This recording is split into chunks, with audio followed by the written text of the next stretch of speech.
السلام علیکم ورحمۃ اللہ وبرکاتہ۔ میرے پیارے بھائیوں اور بہنوں، آج چند لمحوں کے لیے دنیا کی مصروفیات کو ایک طرف رکھ دیجیے، اپنے دل اور کان کھول کر بیٹھ جائیے۔ آج ہم کسی بادشاہ، کسی مشہور انسان یا کسی دنیائی شخصیت کی بات نہیں کریں گے، بلکہ اس عظیم ہستی کا ذکر سنیں گے جن سے بڑھ کر اللہ تعالیٰ کی نزدیک کوئی محبوب نہیں۔ ہمارے آقا رحمت اللہ عالمین حضرت محمد مصطفیٰ صلی اللہ علیہ وسلم۔ ذرا سوچئے، ہم روز دنیا بھر کی خبریں سنتے ہیں، لوگوں کی کہانیاں سنتے ہیں، لیکن کیا ہم نے کبھی اپنے پیارے نبی صلی اللہ علیہ وسلم کی مبارک زندگی کو دل لگا کر سنا؟ کیا ہم جانتے ہیں کہ آپ صلی اللہ علیہ وسلم نے ہماری ہدایت کے لیے کتنی تکلیفیں برداشت کی ہیں؟ آج یہ واقعہ صرف ایک کہانی نہیں، بلکہ ایمان کو تازہ کرنے والا سبق ہے۔ اسے آخر تک ضرور سنیے، کیونکہ شاید اللہ تعالیٰ اسی ایک واقعے کے ذریعے ہمارے دلوں کو بدل دے۔ تو آئیے ادب، محبت اور درود پاک کے ساتھ اپنے پیارے نبی صلی اللہ علیہ وسلم کی مبارک زندگی کا یہ ایمان افروز واقعہ سنتے ہیں۔ السلام علیکم ورحمۃ اللہ وبرکاتہ۔ میرے پیارے بھائیوں اور بہنوں، آج میں آپ کو نبی کریم صلی اللہ علیہ وسلم کی زندگی کا ایسا واقعہ سنانے جا رہی ہوں، اگر ہم اسے دل سے سنیں گے تو ہماری آنکھیں نم ہو جائیں گے، دل نرم ہو جائے گا، اور ہمیں صبر، رحم اور اللہ پر بھروسہ کا صحیح مطلب سمجھ میں آئے گا۔ یہ صرف ایک تاریخی واقعہ نہیں، بلکہ ہر اس انسان کے لیے سبق ہے جو زندگی میں تکلیف، ظلم یا بے بس کی شکار ہے۔ تو آئیے محبت اور آداب کے ساتھ اپنے آقا حضرت محمد صلی اللہ علیہ وسلم کی طائف کا سفر کا قصہ سنتے ہیں۔ جب اللہ تعالیٰ نے رسول اللہ صلی اللہ علیہ وسلم کو نبوت عطا فرمائی تو آپ صلی اللہ علیہ وسلم نے لوگوں کو ایک اللہ کی عبادت کی دعوت دی، لیکن مکے کے زیادہ تر لوگ بتوں کی عبادت کرتے تھے۔ انہوں نے اسلام قبول کرنے کے بجائے رسول اللہ صلی اللہ علیہ وسلم کی مخالفت شروع کر دی۔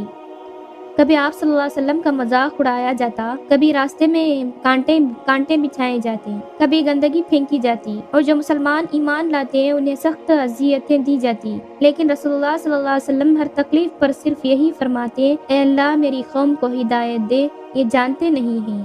سب سے پہلے رسول اللہ صلی اللہ علیہ وسلم کی پیاری زوجہ حضرت خدیجہ رضی اللہ تعالیٰ عنہ کا انتقال ہو گیا۔ حضرت خدیجہ رضی اللہ تعالیٰ عنہ وہ عظیم خاتون تھے جنہوں نے ہر مشکل وقت میں رسول اللہ صلی اللہ علیہ وسلم کا ساتھ دیا۔ اس کے کچھ عرصے بعد آپ صلی اللہ علیہ وسلم کے چچا حضرت ابو طالب کا بھی انتقال ہو گیا۔ اگرچہ ابو طالب مسلمان نہیں ہوئے تھے، لیکن انہوں نے زندگی بھر اپنے بھتیجے کا حفاظت کی۔ اب دونوں سہارا دنیا سے رخصت ہو گئے، ظلم اور بڑھ گیا۔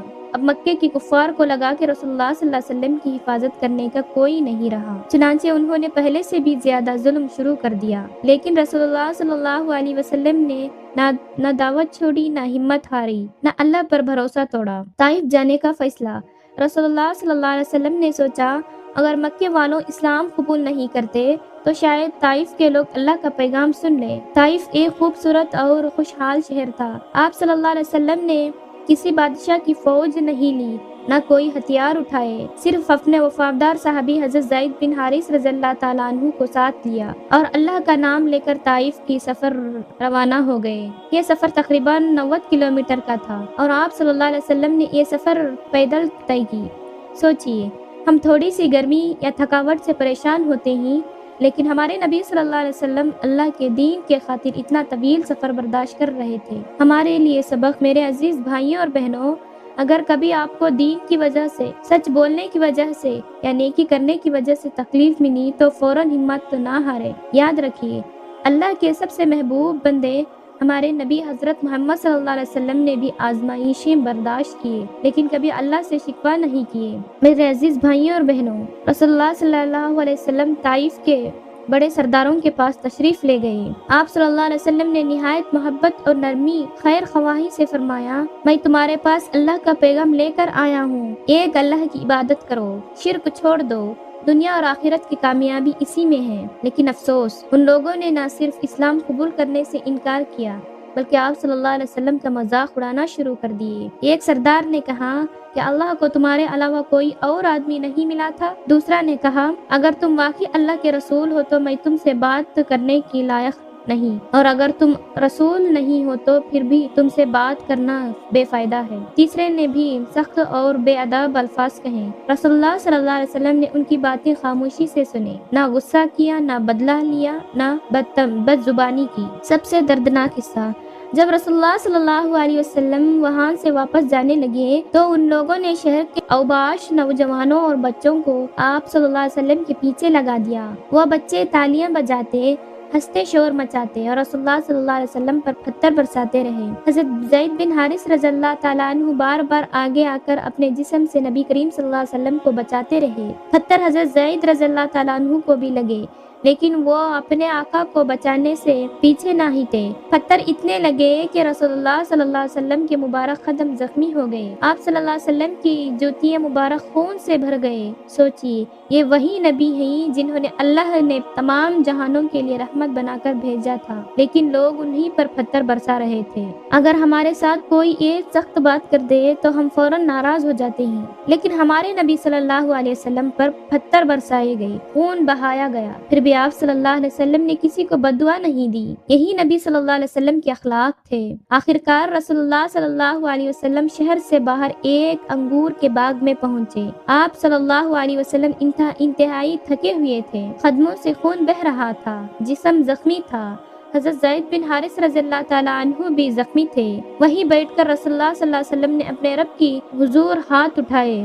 یہ شکایت لوگوں سے نہیں تھی، بلکہ اپنے رب سے عاجزی اور دعا تھی۔ میرے عزیز بھائیوں اور بہنوں، جب زندگی میں تکلیف آئے تو لوگوں کے سامنے رونا ضروری نہیں، بلکہ اللہ کے سامنے جھک جانا چاہے۔ اللہ اپنے بندوں کی ہاں بھی سنتا ہے، ہر آنسو دیکھتا ہے اور مناسب وقت پر بہترین فیصلہ فرماتا ہے۔ اسی حالت میں رسول اللہ صلی اللہ علیہ وسلم نے آسمان کی طرف ہاتھ اٹھائے اور اپنے رب سے دعا کی۔ آپ صلی اللہ علیہ وسلم نے عرض کیا، اے اللہ، اے میرے اللہ، میں تجھ سے ہی اپنی کمزوری کی شکایت کرتا ہوں۔ میری بس اور لوگوں کی نگاہ میں میرے بے وقتی تیرے سامنے پیش کرتا ہوں۔ اے سب سے زیادہ رحم کرنے والے، اگر تو مجھ سے ناراض نہیں تو مجھے کسی تکلیف کی پرواہ نہیں، تیرے رضا ہی میرے سب سے بڑی دولت ہے۔ دیکھیے، آپ صلی اللہ علیہ وسلم نے یہ نہیں فرمایا یا اللہ تباہ کر دے، بلکہ فرمایا اگر تو مجھ سے راضی ہے تو ہر تکلیف میرے لیے آسان ہے۔ یہ ایک مومن کی سب سے بڑی پہچان ہے کہ وہ ہر حال میں اللہ کی رضا کے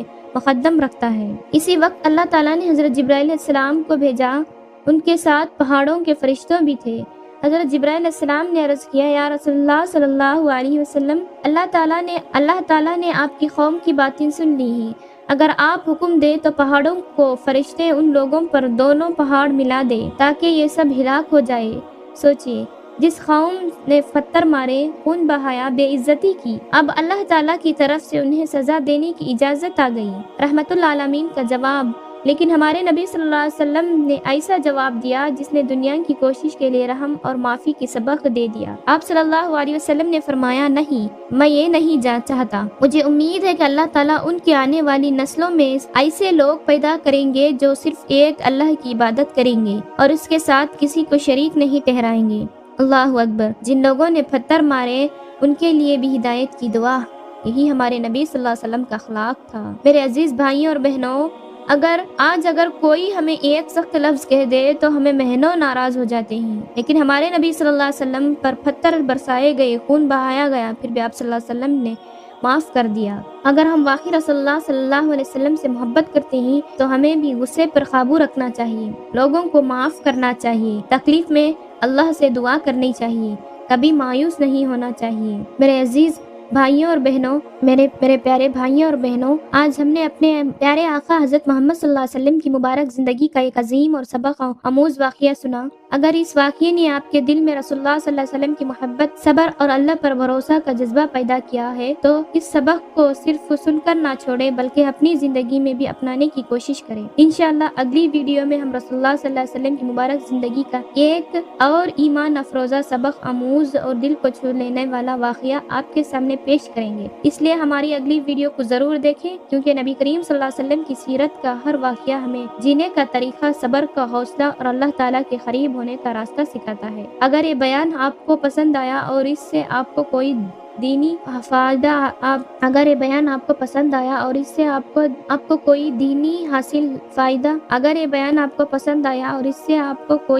فائدہ حاصل ہوا تو اسے اپنے والدین بہن بھائی دوستوں اور ہر مسلمان تک ضرور پہنچائیں تاکہ وہ بھی رسول اللہ صلی اللہ علیہ وسلم کی مبارک سیرت کے سبق حاصل کر سکے۔ اللہ تعالی ہمیں اپنے پیارے نبی صلی اللہ علیہ وسلم کی سیرت پر عمل کرنے اور آپ صلی اللہ علیہ وسلم کی سچی محبت کرنے اور آپ صلی اللہ علیہ وسلم کی سنت کو اپنی زندگی میں زندہ کرنے کی توفیق عطا فرمائے، آمین یا رب العالمین۔ السلام علیکم ورحمۃ اللہ وبرکاتہ۔